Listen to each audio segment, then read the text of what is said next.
Guys, update tayo guys. Dagan kaayo ng utana sa tuwa. Ngano daw wala pa daw si Tatay Digong nakabalik. Bakit daw hanggang ngayon malapit na ang Pasko, Disyembre, hindi pa rin nakabalik si Tatay? Na mayroon naman pong sinabi daw si kaibigan. Ito po ang aking masagot guys no, sa mga nagtatanong. Hindi tayo ang may hawak po sa sitwasyon ni Tatay Digong ngayon. Pero tandaan lang po ninyo na makakabalik si Tatay Digong sa tamang panahon. Kaya maraming nagpaabot sa atin, kaya binigyan ko ng oras ito. At si kaibigan, subukan natin tawagin. Linyo, kaibigan Linyo. Linyo? Ay salamat, nandito guys. Salamat kaibigan. Mayroon po akong problema ngayon po dahil napakarami pong nagbalik ba sa mga ipinapaabot natin, no? Bakit daw hanggang ngayon ay si Tatay Digong hindi pa rin daw nakakabalik dito? May impormasyon pa ba kayo na may pag-asa pa ba talaga na makakabalik siya dito sa atin? Kasi grabe, sobra na po talagang tagal na po ni Tatay doon at siguradong matanda na talaga.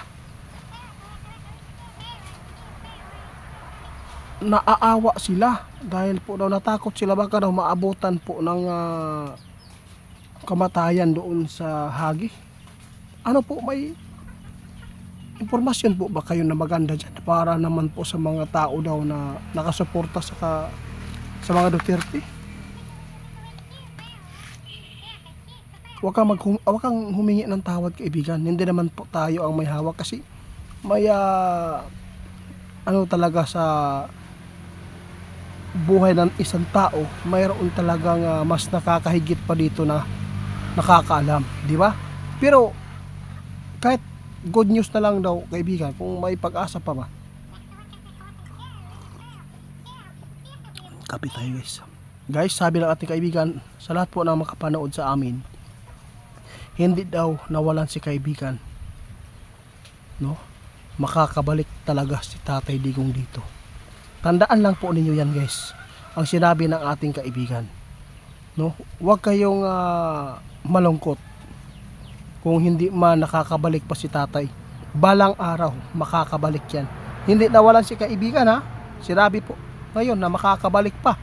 Di, yun po ang ating panghawakan ngayon guys, na si Tatay Digong, kung mahal po ninyo, no, ipanalangin natin na makabalik pa dito na buhay kaibigan. Alaman po natin, di ba kaibigan, lahat tayo nagkasala, hindi perfecto ang tao.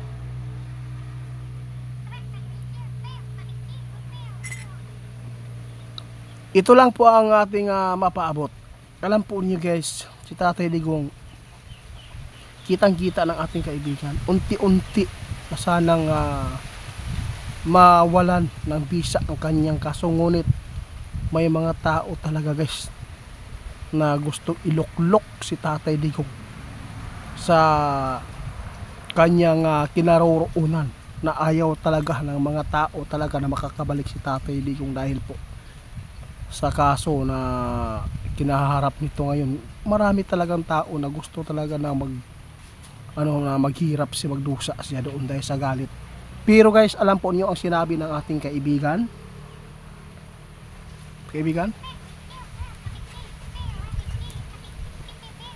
hindi nga siya nawalan ng pag-asa talagang makakabalik. Kung hindi na sana ito pinapahirapan ng mga Pilipino nating mga traidor, ngayon sana guys makakabalik na sana yan, sa totoo lang. Pero huwag kayong mag-alala guys, ito po ang good news na nakikita ng ating kaibigan. Talagang makakabalik talaga si Tatay Digong dito.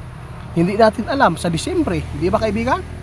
Oo, yun, panghawakan natin yan. Huwag lang po kayong magalit sa mga kaibigan. Hindi naman po ang kaibigan natin ang naghawak sa buhay ng tao, at hindi naman po sila ang nagmamayari sa kanila, no? Kung ano man po ang mga sign na nakita nila, yun po talaga ang kanilang panghawakan din ngayon, di ba kaibigan? Maganda. Kumusta po yung kalagayan Tatay doon? Okay lang po ba kanyang katawan? Okay raman daw ang katawan ni Tatay, ngunit sa tanda na, may edad na talaga, no? Ipanalangin lang natin kasi hindi po natin hawak ang buhay, hindi po natin alam kung kailan tayo lilisan dito sa mundo.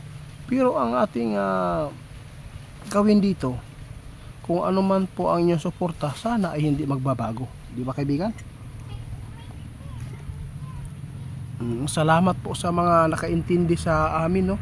Kasi maraming naghingi ng tulong para daw makalabas na si Tatay Digong.